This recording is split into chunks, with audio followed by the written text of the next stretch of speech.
And good evening, sports fans, and welcome to a brand new episode of Let's Whine About DMV Sports here on IE Sports Radio, your direct feed for all that is sports. Tonight, we'll be taking our usual broad look around the DMV sports landscape. We have lots of big news to cover out of DC. The Commanders have some pretty big news coming. The Nationals have some pretty big news coming. That's really it, but that's more news than no news and much more activity than both teams have seen in the last couple days. We're also going to take a look in on two of our other DC teams, the Mystics and DC United, and see how their, the best I can describe it, quest for last place continues. On the second part of our show, we're going to jump over to Baltimore, where the Orioles are in a tailspin and the Ravens are not. No big news there, and that's great this time of year.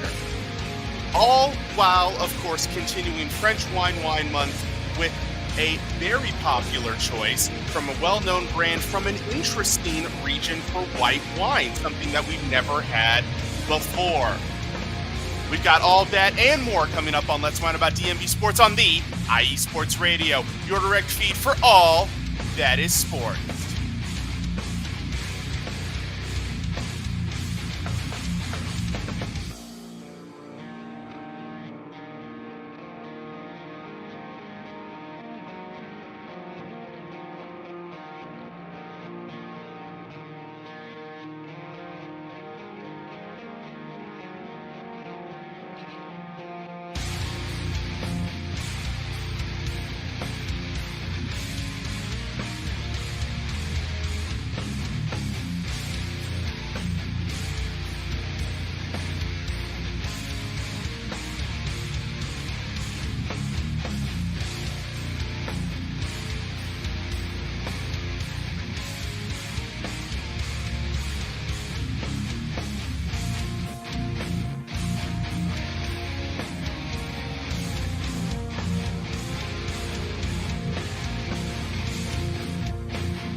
And once again, good evening, everybody, and thank you for tuning in to Let's Whine About DMV Sports here on IE Sports Radio, your direct feed for all that is sports, and who for the past 9.5 years, no, sorry, we're way past 9.5, we're at 10 now, we're way beyond that, but for the past 10 years has been bringing you amazing content ranging from interviewing legendary athletes to building tailor-made shows dedicated to all major sports cities around the country.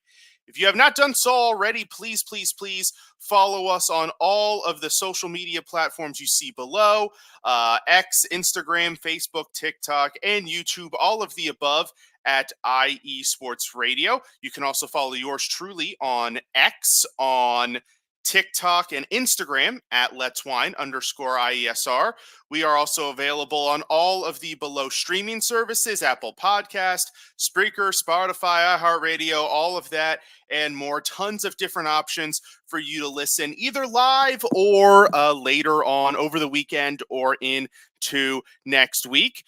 Do be sure also, please, to check out our website, iesportsradio.com. There you will find our merchandise page. We've got hats, we've got shirts, we've got hoodies, long sleeve, all different kinds of things. So definitely check that out for some cool swag.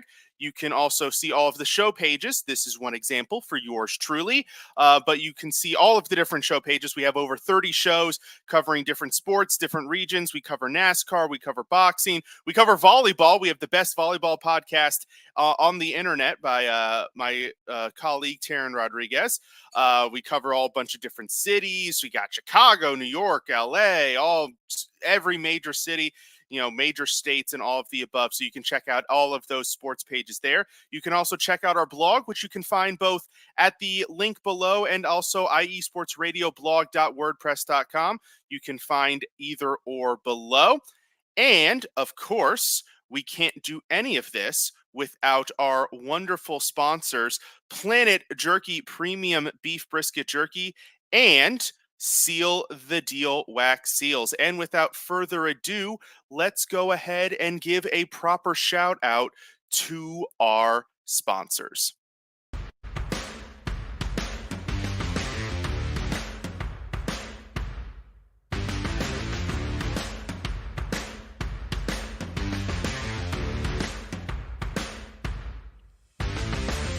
IE Sports Radio fans, this show is brought to you by Planet Jerky Premium Brisket Beef Jerky. Planet Jerky is the official jerky of the 2022 California League champion Lake Elsinore Storm, Single A affiliate of the San Diego Padres. This all brisket jerky has gluten-free options, contains no MSG, no sodium nitrate, is low in sugar, and high in protein. Go to their website at planetjerky.net and follow them on Instagram at Planet Jerky. Planet Jerky, the jerky that's on a whole other planet.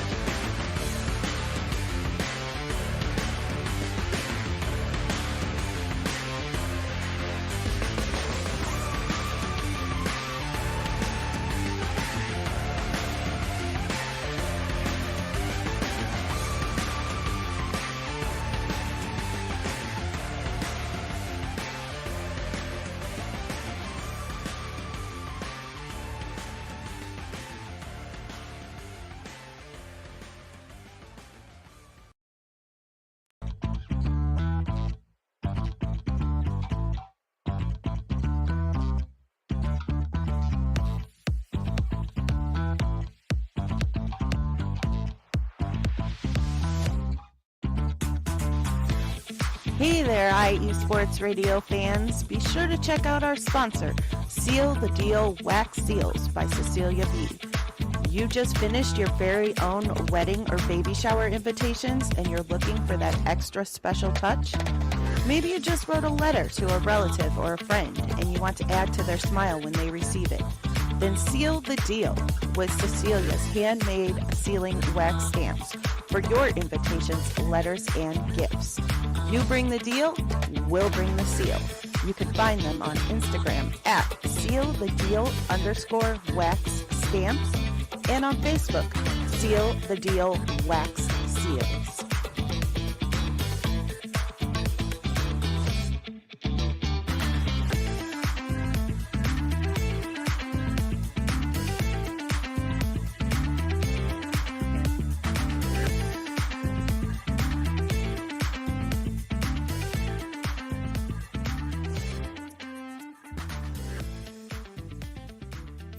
And welcome back to Let's Whine About DMV Sports here on IE Sports Radio, your direct feed for all that is sports. Once again, shout out to our sponsors, Planet Jerky Premium Brisket Beef Jerky. It is jerky that's on a whole other planet. We've got flavors all the way from, your normal flavors, classic barbecue, all the way up to volcanic jalapeno, ghost pepper, Carolina Reaper. I think they've got like a sweet Thai chili one with a little bit of heat and sweet mixed combo. Definitely really great stuff. So do check them out on Instagram at Planet Jerky and also at their website, planetjerky.net, to get yours today. And I actually showed it to one of my coworkers at work and they were like, man, that price for jerky is not bad. I mean, it's only $10 for a bag. I mean, that's, what a lot of it's going for at your local grocery store. And this is handmade, custom made premium jerky that you're getting. So definitely go to the website below and order yours today. And of course, second, but definitely not second in our hearts, Seal the Deal Wax Seals by Cecilia B. Really nice custom touches to a really fancy event, wedding, party, special gathering, birthday, things like that. Really cool stuff there. Do check her out at Instagram. Do check them out at sealthedeal_wax seals. You can also order them direct from this option at our website, iesportsradio.com/seal the deal wax seal. So check out both of those sponsors today. We've got a ton of exciting, great sports to talk to you about tonight. But first, of course, we must start with the wine. So we are continuing our French white wine month. Last week we had a lovely option from the Loire Valley in France and northwestern France. Today we're jumping to the south and eastern part. So we're going from northwest to southeast of France to the Rhone with actually a very popular brand, La Ville Ferme Blanc out of the Rhone Valley, known for its chicken design on the front there. Kind of funky, but definitely something to identify it. I do remember from my Total Wine days, some people coming in and saying, where's the chicken wine? Where is where do I find the chicken wine? And we would go, it took us a while to realize, what the heck are they talking about, a chicken wine? Well, that's that. So this is a 2023 vintage. So very fresh, exactly kind of what you want out of white wine. White wine does not typically age in the same way that red wine does. You cannot usually sit on it super long. There are a couple of exceptions to the rules. Some burgundies, some white burgundies out of France. Some Italian whites can age. There are some California whites that age rather well. But for the most part, white wines would be what we would describe as fragile. So, not wines that typically age, not wines that typically sit for super long. Many of them have the screw caps, which last week's did, and this one does. And I'm very thankful for screw caps, because while I do love the pop of a cork, sometimes it's really nice to just be able to go like that, and boom, you've opened your bottle of wine. Now, this one has a little bit of a description on the back. Side note, 13% alcohol, so very similar to last week's option. Maybe the French just like a little bit more of a kick from their white wines than we Americans do, putting a little bit, not having the same level of alcohol content. But here's a little bit about our winemaker. Since 1967, La Ville Femme has been producing authentic and delicious wines, vintage after vintage, and has been acknowledged as one of the very best value wines in the world. The vines selected are planted on clay and gravel soils. The altitude of these vineyards give this wine unique finesse and elegance, a beautiful pale yellow color, which you can kind of see through the bottle a little bit there. Beautiful pale yellow color with shiny green undertones. We'll see what that looks like here in a moment. The bouquet of the wine. Yes, we're getting extra fancy. The bouquet of the wine is a delicate white flesh fruit, citrus fruit, spring flowers, fresh with an attractive aromatic intensity. The mouth is full of freshness, rich with mineral acidity, and the finish is aromatic and mouthwatering. Now, I've said this before on my show, and I will repeat it again here. These wine labels are supposed to make you fall in love with the wine. There's usually a little bit of embellishment. Usually they'll get some sommeliers or some master sommeliers to give it a taste, and whatever note they come up with, like, ooh, that sounds good, let's write it down, that's going to be in our description. If one person gets a hint of, let's see, what's a good example, spring flowers, they're going to put spring flowers on the description. That doesn't mean you are going to taste spring flowers. It just means that somebody somewhere thought they might have tasted green spring flowers. So always take the labels with a grain of salt, unless they're blatantly honest, and then sometimes you might want to just take that for what it is, because I do remember we had a champagne that was sold at Total Wine. In fact, I believe it's still sold at Total Wine, called Mailly Grand Cru, and there was a literal description. They put this on the description card for everybody to read, that it had notes of pencil shavings. Now, I don't know about you guys, but I do not particularly enjoy the taste of pencil shavings in my wine. But maybe some people do. So, who knows? But in any case, La Ville Femme Blanc, and I actually do have a little bit more information, because it's just Blanc. It doesn't have any grapes, or you read from the description, but I found a description online that does have the grapes, and it uses a combination of 4 grapes that you've probably never heard of before. Grenache Blanc, which maybe you've heard of Grenache. We might have talked about it on the show before. Bourboulonc, Roussanne, and Ungy Blanc. So 4 grapes that have never left the country of France, basically. Well, maybe Grenache Blanc, but yeah. So fantastic description, unique grapes that we've never heard of before. But of course, it all comes down to the taste, doesn't it? Because you can make a wine sound as good as you want, but does it taste good? So looking at the color, definitely has that pale yellow. I do kind of get what they're saying with the green undertones. I think you might not be able to see it on the camera, but in person, it comes across a little bit better. Let's get our little swirl on. I poured a little bit too much in the glass, so I can't get a really good swirl going here without potentially, God, that looks terrible. That looks like an awful swirl on camera. We'll keep the swirling over here. Let's see what the sniff is like.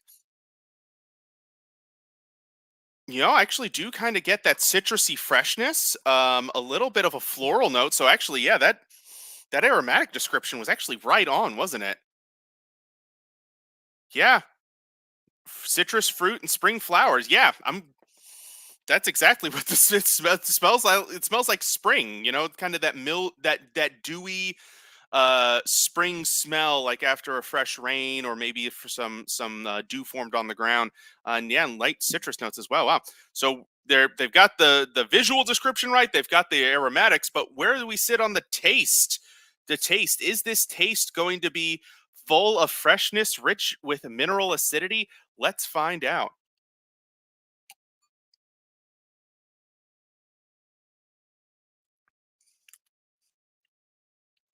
Definitely a full mouthfeel.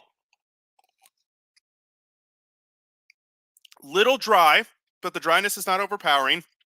Nice little balance with the acidity. There's a little bit of an oakiness quality to this, actually, which I did read that some of the aging of the grapes does occur in oak barrels. So that note comes through a little bit. Kind of notes of pear, apricot. I'm getting some apricot coming through there. Green apple, a little bit of green apple in there. This is a very tasty wine. It's very well balanced. You get a little touch of these different flavors in every sip. The dryness isn't too overpowering. The acidity is not too overpowering, but both are there. The balance is excellent. And this bottle of wine, I bought this for like $9. This is a $9 French bottle of wine, and it is very good, very well crafted, very tasty, good flavor. It lingers a little, but not in a rough sense. So yeah, this is an excellent wine. Go to your local store and find La Ville Ferme today, because that is excellent. I will definitely vouch for that one. That is really good. 2023 vintage, so definitely very fresh. Might even still need a little bit of time to breathe. We might actually get a better expression of this one in about 15 to 20 minutes. So we are going to find out how this bad boy opens up over the course of the show. With that, we are going to take our first little break. When we come back, we will dive into the sports. Do not go away. You're listening to Let's Wine About DMV Sports here on IE Sports Radio, your direct feed for all that is sports. Sports fans, do you like teams that are tough, cities that are tougher, and fan bases that are passionate about their teams? How about teams that are historic and stadiums that are iconic? Then you belong in Chicago, and you need to check out Chi-Town Weekly. Join me, Adam Kernan, every week as we keep up with all things Chicago sports. Bears, Bulls, Blackhawks, Cubs, White Sox. We'll cover them all, plus more. The Windy City is always buzzing, and we'll keep you up on all the big games and major stories. So tune in to Chi-Town Weekly every week right here on IE Sports Radio, your direct feed for all that is sports.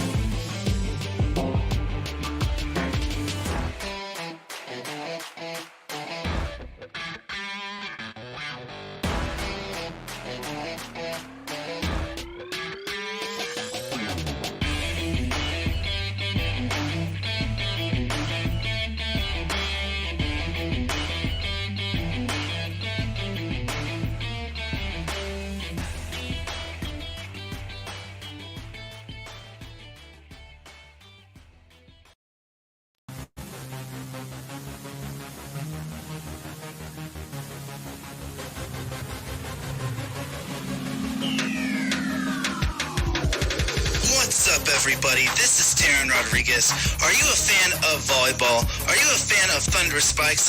Then I have the show for you, Set Point, where I cover NCAA men's and women's volleyball, high school boys and girls volleyball, beach volleyball, and even professional volleyball. Catch the action every week here on IE Sports Radio, your direct feed for all that is sports.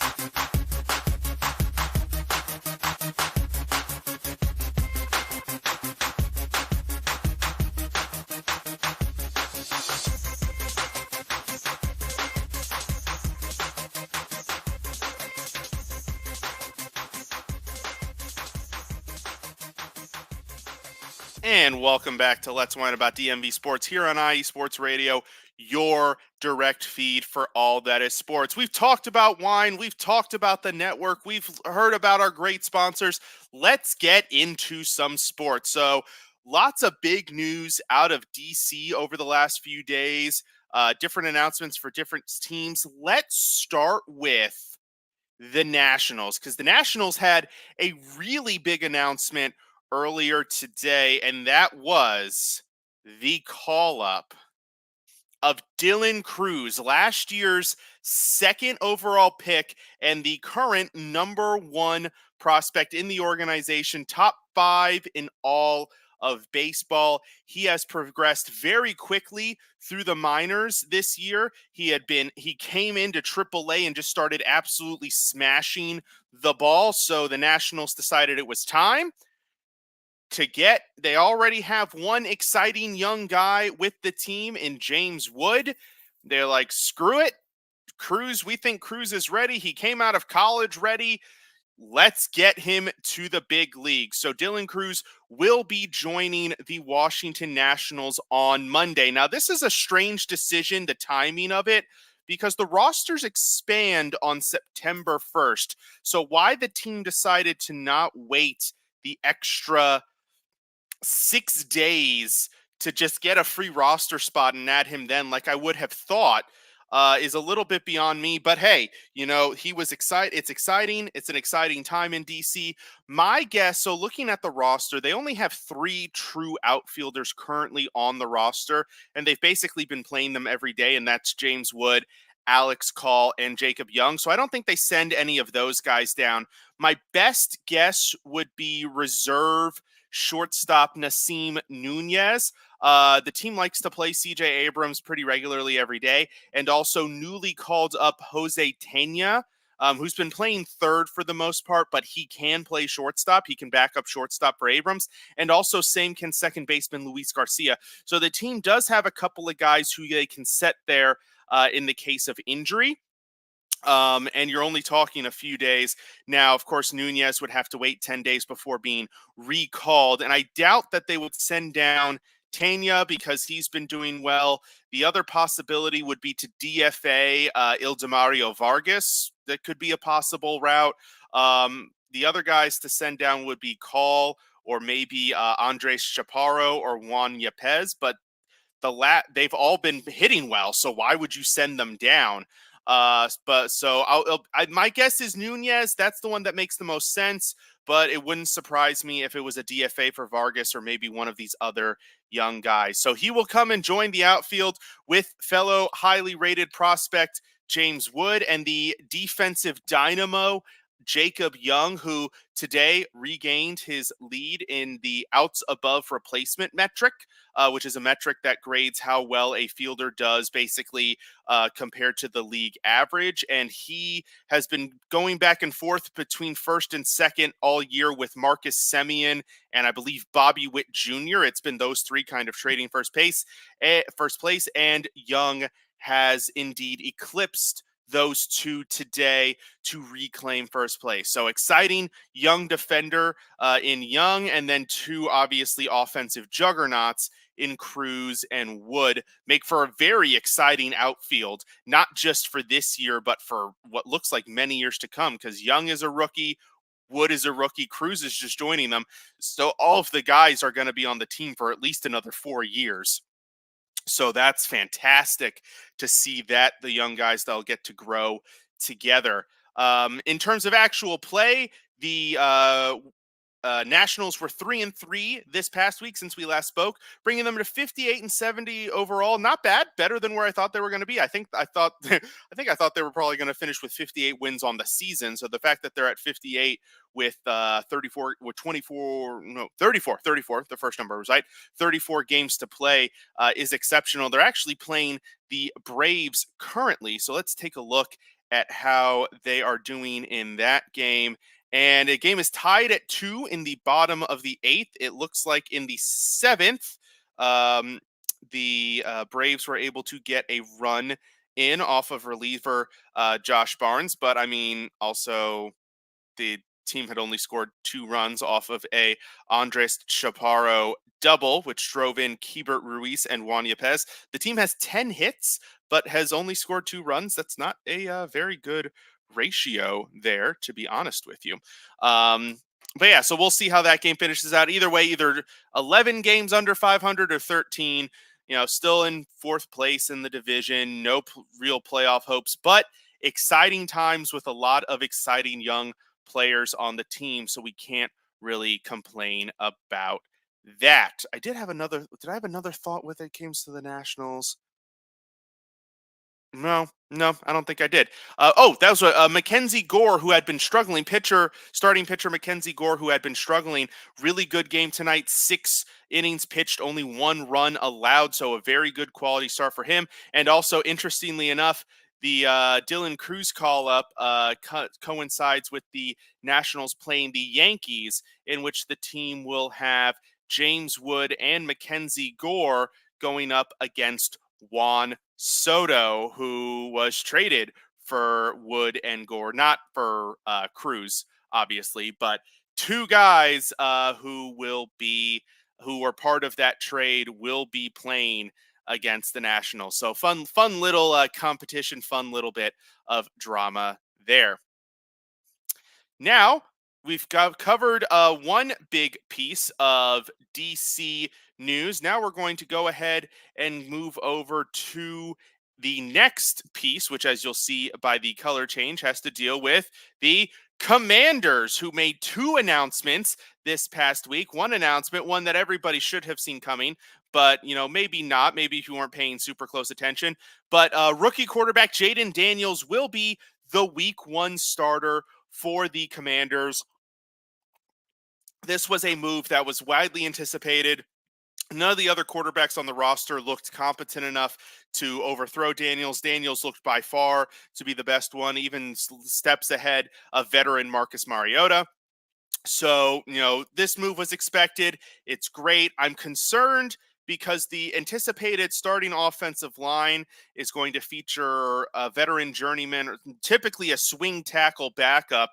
Cornelius Lucas will likely be starting at left tackle, since rookie Brandon Coleman has not really been able to get a lot of playing time. And also last year's right tackle Andrew Wiley will return, who Commanders fans have not the most flattering opinions of him. He wasn't particularly great last year, but that's going to be the offensive line. Also, they're going to feature free agents Nick Allegretti and Tyler Biadasz at left guard and center, as well as right guard Samuel Cosme. So 3 new starters from left tackle to center, 1 returning who wasn't really that great.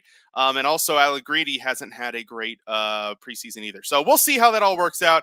Jaden Daniels might be running for his life from the very first play, but we'll see. Also, other big news, a rather significant trade. The Commanders traded former first-round pick Jahan Dotson to the Philadelphia Eagles for 2 late-round draft picks in the 2025 draft, and also what I'm describing as a pick swap, as the Commanders sent a 5th rounder to the Eagles and they sent a 3rd rounder back. So they gave up Dotson and a 5th for a 3rd and 2 7th round picks. Dotson was widely expected to take over the number 2 receiver role opposite of Terry McLaurin for this season, but it appears that the team has other plans. Now, I do love the draft pick compensation here. Dotson had some great flashes. He had 7 touchdowns as a rookie, but he hadn't quite hit his stride really with the team. But what is the implication? Well, let's look at the team where it is right now. Behind McLaurin, they have rookie 3rd round pick Luke McCaffrey, former third-round pick De'Ami Brown, veterans Jamison Crowder and Olamide Zacchaeus as some veteran wide receiver options, and then a host of young guys, undrafted free agents, guys like Mitchell Tinsley, like Marcus Rosemy-Jack Saint, Byron. Actually, I think they have Byron Pringle as like a veteran journeyman. I want to say, I might be making that up. Couple other undrafted rookies, and also they're kicking the tires on a retreaded Martavis Bryant, who points to you if you remember that name. Bryant was a fixture for the Steelers in the mid 2010s, but then basically retired from the league after the 2018 season and is deciding to make a comeback 5-6 years. Well, I guess 5 years later. He would have retired early 2019. But either way, I hope that their plan for the number 2 receiver is not debating between a former third rounder who hasn't lived up to the hype, a third round rookie, or a veteran retread. And it better not be Jamison Crowder. No offense to Jamison Crowder, but he's always been a slot receiver. So I figured he would be in the slot. I'm thinking that there's more moves to come. I think this team is out there and they're looking for a new number 2 receiver. The rumors have been swirling about Brandon Ayuk from the 49ers for some time. Is this the setup that indeed triggers that trade? We'll see. I doubt this, but you can't necessarily rule out the possibility of a CeeDee Lamb from Dallas. That would be very surprising, but he's been on the trade market for a while. I don't really know if there are many other receivers that have demanded a trade, requested a trade, or, guys that are looking for a different spot given, the depth chart on their team. But something tells me that this move is a precursor for a much bigger move to get a more established number 2 receiver. That's my thought. Actually, kind of more so my hope than anything. But we'll see. All we can do is really wait and see. So those are our 2 biggest pieces of news. Let's move on to a couple of our other DC teams here. We've got the Mystics, a little update on them. So they, hang on one second, a little bit of technical difficulties here. Don't mind me. Okay, well, we'll stick with that color anyways. So Mystics lose to the Minnesota Lynx. Last week when we checked in, they had just come off the Olympic break and they had lost to the Lynx. So they played a back-to-back against the Lynx and they lost 99-83 and then lost to the Storm 83 to 77. Sorry. So that drops them to 6-22 on the season. Let's take a quick look at where that has them in the standings. And let's see here. Mystics. Where are the Mystics? They are here. But they did just finish off the LA Sparks this evening. Another update. So wait, we need to edit this. Hang on. We need to get this right. They are now 7-22 on the season. Woo! All right. Yep. So yeah, 7-22 on the season. It actually puts them a game ahead of the Sparks. For the actually, they have the 3rd worst record in the league now, as the Dallas the Dallas Wings are 6-22. So the Mystics are actually half a game better, which might hurt their chances. I believe, like I said, I think the goal for them all season long has been to tank to get Paige Beckers, but the team has found some surprising competitiveness as of late, which might ruin those plans. So yeah, good on them getting some more wins. I think that puts them at 7-9. I believe they lost the first 13 games of the season. So 7-9 in their last 16 games. So that's nearly 500 pace. Let's keep that going. And then one team that we haven't checked in on in a while, the DC United. Now, like I said, we haven't really checked in on them all season, so we're just going to do a full-fledged recap right here, right now. So on the season, they have 6 wins, 8 losses and 11 draws. That has them at 26 points. Actually, wait, I have that reversed.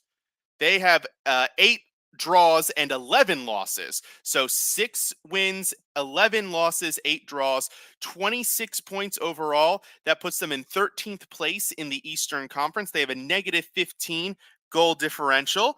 They have allowed the most goals in the Eastern Conference and the third most goals in the entirety of the MLS. Let's take a quick look at some stats here. The top scorers are Christian Dahome. Forward, he has 3 goals to lead the team. Wait, that can't be right. Hang on. It's got to be Christian Benteke. He's got to be the one. Yeah, Christian Benteke has the most goals with 16. Yeah, I don't know why that showed up weirdly. Interesting. Why is that showing up as not Benteke? Huh. Well, in any case, Christian Benteke leads the team with 16 goals, and Matus Klisch leads the team with 9 assists. So kind of the same guys who led it previously are now are still the leaders. So not another kind of poor season there for the for DC United. Yeah. So yeah, I mean, we'll see how the team does it. We're going to take another quick break here. When we come back, we're going to jump over to Baltimore, where I actually might have to edit a graphic soon.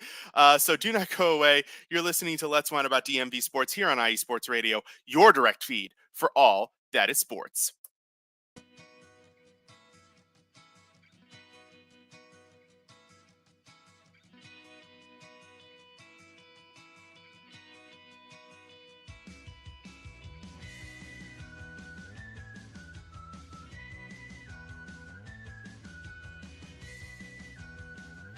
Hey, Cleveland and Columbus sports fans. This is Jen D, host of the Show of the Land on IE Sports Radio, your direct feed for all that is sports. If you love Cleveland and Columbus sports like I do, be sure to tune in live to the Show of the Land on Tuesdays, where we will cover the Cleveland Browns, Cavs, Guardians, and Monsters. We will also talk about the Columbus Blue Jackets, Crew, Fury, and of course, the Ohio State Buckeyes. We'll also cover other colleges in the area like Akron, Kent State, Cleveland State, Mount Union, John Carroll, Baldwin-Wallace, Youngstown State, among others. So like I said, if you love Cleveland and Columbus sports like I do, be sure to tune in Tuesdays to the Show of the Land with Jen B on IE Sports Radio, your direct feed for all that is sports.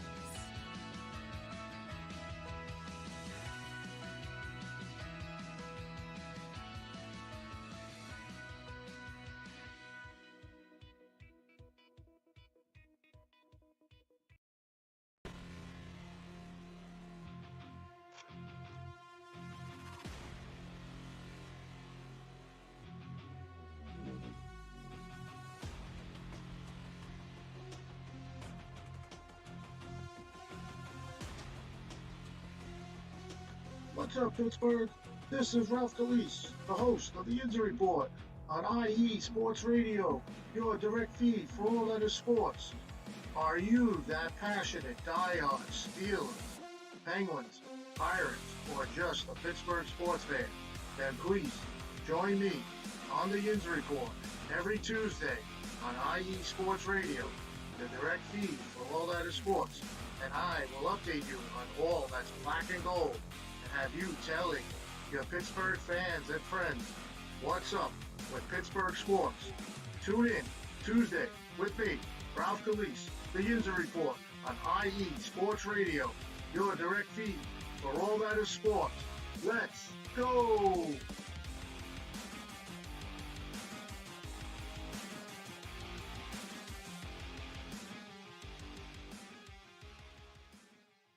And welcome back to Let's Whine About DMV Sports here on IE Sports Radio, your direct feed for all that is sports. We are on to the final portion of our episode. I am still nursing my first glass of wine because this is really good. I don't want to just chug it. But this is, of course, my prime time to remind everybody of the show's main message, which is please drink responsibly. Do not drink and drive. One of my favorite social media posts regarding this topic is that you can afford an Uber or a taxi before you can afford a DUI. So please drink responsibly. Do not drink and drive. It is simply not worth it. I will not be going anywhere after this, and if you have been drinking, neither should you. So, if you're at home, please stay put. Or if you're out and about enjoying or kicking off your weekend with a great hurrah, maybe you had a rough week at work or something to that effect. But whatever the reason is, please find a safe way home. Get an Uber, get a taxi, designated driver, Lyft, Amazon, ship yourself home. I don't care what it is.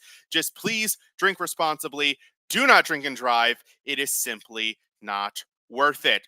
Now, I had a particular section of this show scheduled, but there's fascinating things developing in the Orioles game as we speak. So I'm going to let that sit, and we are going to wait a minute to see how that evolves. So we're going to start with the Ravens, and we will check back in on that in about 5 minutes if we can talk about the Ravens for 5 minutes. So, not a lot of tremendous news coming out of Baltimore this week, which is great. No major injuries to note. The most interesting development appears to be in the offensive line competition, where Daniel Fa'alele, who we talked about last week, is probably maybe not making the roster, seems to be the front runner for the starting right guard spot, which would then push Ben Cleveland to a reserve role. Now, Cleveland is in the last year of his rookie deal.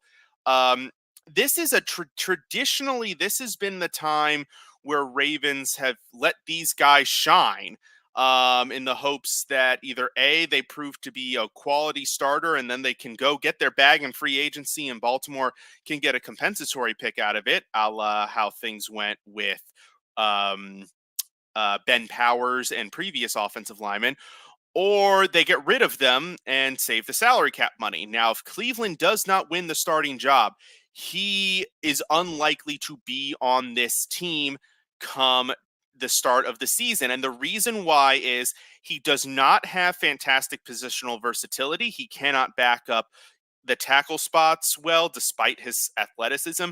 He has gotten some reps at center, which have not gone well. So he can't really back up the center spot very well. And especially considering that, as I discussed, as long as the offensive line is healthy and you start Ronnie Stanley, Tyler Linderbaum, which he was a little banged up, but we can hope he's ready for week 1. We haven't really seen any dramatic news there. And then you also assume that Roger Rosengarten, who's been getting a lot of work with the ones, you assume he gets the right tackle spot. And second-year player Andrew Voorhees, who's been getting the majority of the reps with the first team at left guard. So you put those two guys in there. So you've got those 4 spots locked up. And then you've got Patrick McCarry and veteran Josh Jones, who has shown very well in training camp and preseason. I think those are your top 2 backups. And then you've got rookie Nick Samek, the center, who, like I said, the team will probably keep on the roster, but probably have as a healthy inactive on game days. And so you've got a couple different ways this offensive line can play out.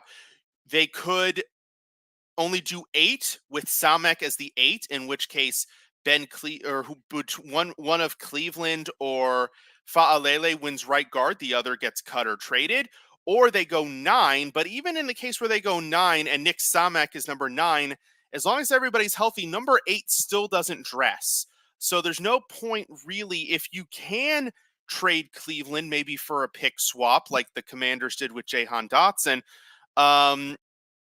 you would rather pick somebody like an undrafted rookie who's been doing very well to keep on the roster, or maybe last year's late round pick Malesava Amavue.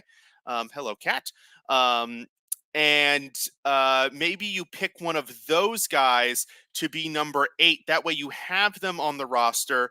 They can keep, getting seasoning, but they can also be healthy and actives because you have these two versatile quality backups in Patrick McCarry and um, Josh Jones. Now, is that the way it'll play out? I couldn't tell you. There could be other surprises that we might not see. They might decide to move on from Jones and keep Cleveland as one of the primary backups. I don't necessarily think I would agree with that, but that could be the play. I don't know. I'm not in their inside group there in Baltimore.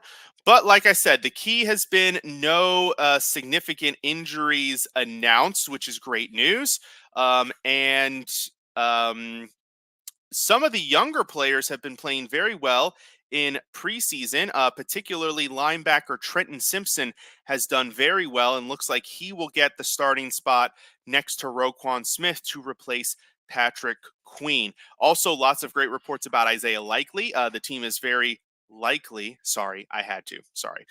very likely to use a lot of 2 tight end sets, and Likely is a very good weapon to go with Mark Andrews. And it looks like Lamar Jackson's doing okay, which is obviously the key to the entire season. Not great performances from the defensive line I've seen. A couple of great games from David Ojabo, which would be a wonderful development. And apparently Odafe Owe is also doing very well as an edge rusher. So if those two guys can step up, this defense could be quite scary.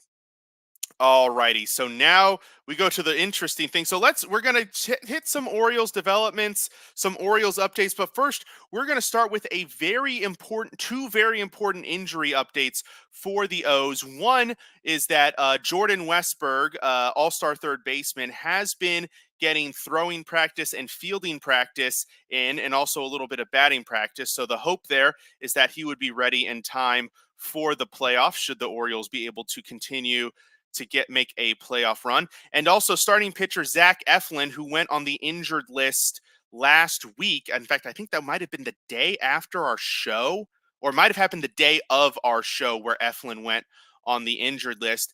He said his shoulder's doing much better. He shouldn't need to miss anything more than the 15 days, which would actually put him right at a September 1st return when the rosters expand. So that would be ideal. Just pluck them right in onto the pitching staff as it currently stands. You don't need to send anybody back down. You don't need to worry about options. You're good to go. So 2 very positive developments. Now let's get to what's going on in the O's game here.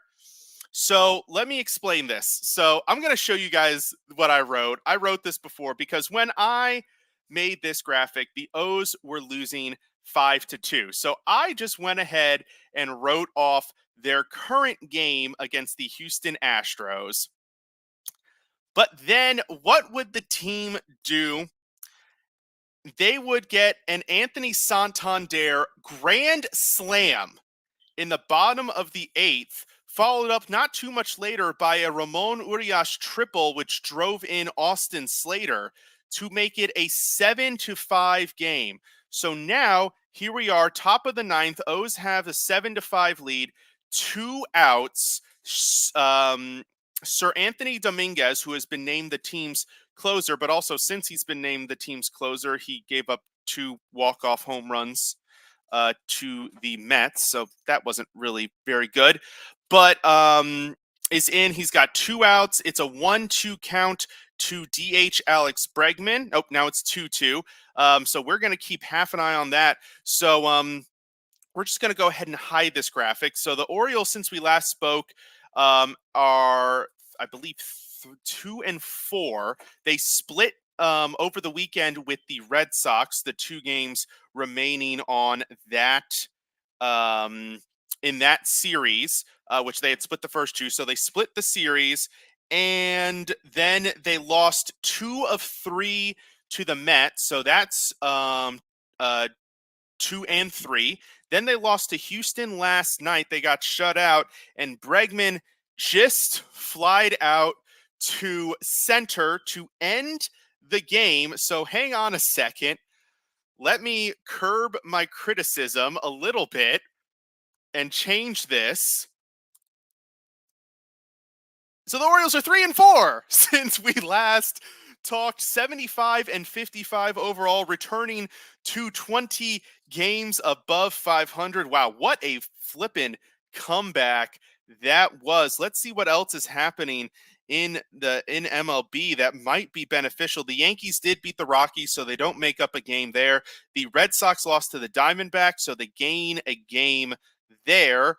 What about the Twins and the Royals are right on their heels in the wild card. The Royals are beating up on the Phillies, so that looks like that's not gonna help.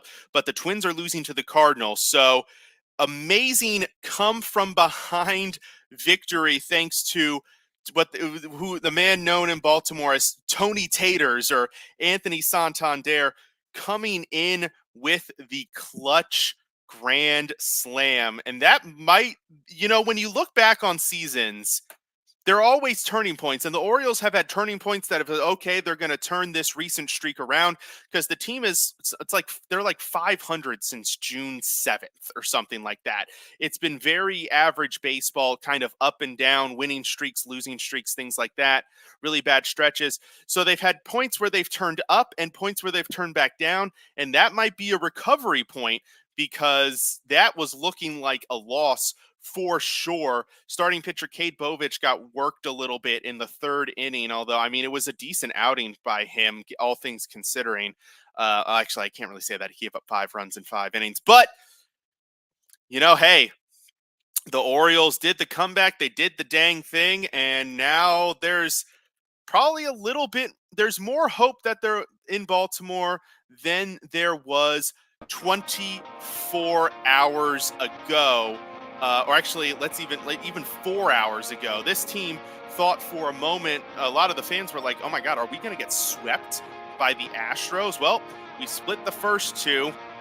We've got Suarez and Dean Kramer, Suarez and Dean Kramer pitching the last 2 games of this series, both of whom have pitched very well in recent stints. So maybe you hold out hope. Maybe they split with the Astros, and we're talking about 76 and 56 going into the final 30 games.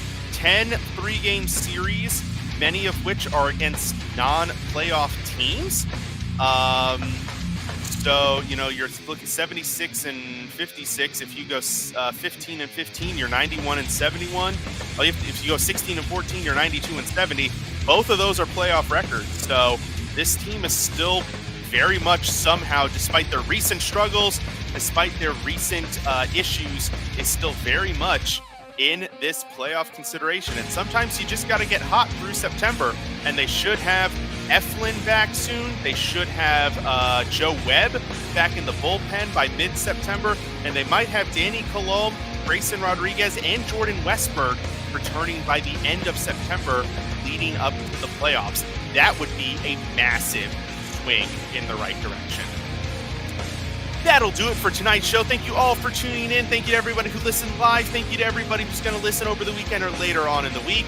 As I said before, please follow us on all social media platforms, on X, Instagram, TikTok, YouTube, and the above. Follow me on X, TikTok, and Instagram at letswine_ISR.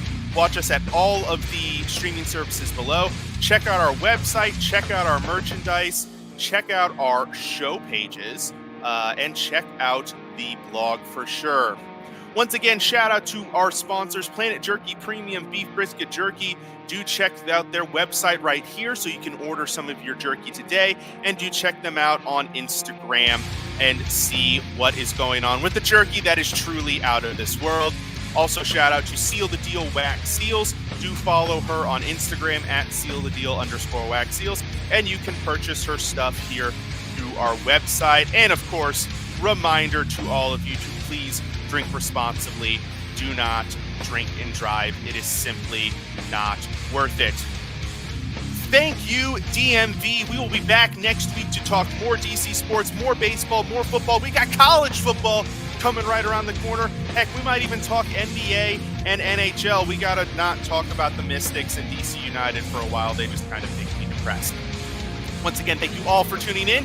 This has been Mike Patt for Let's Whine About DMV Sports on the IE Sports Radio, your direct feed for all that is sports. Have a great week. See you next time.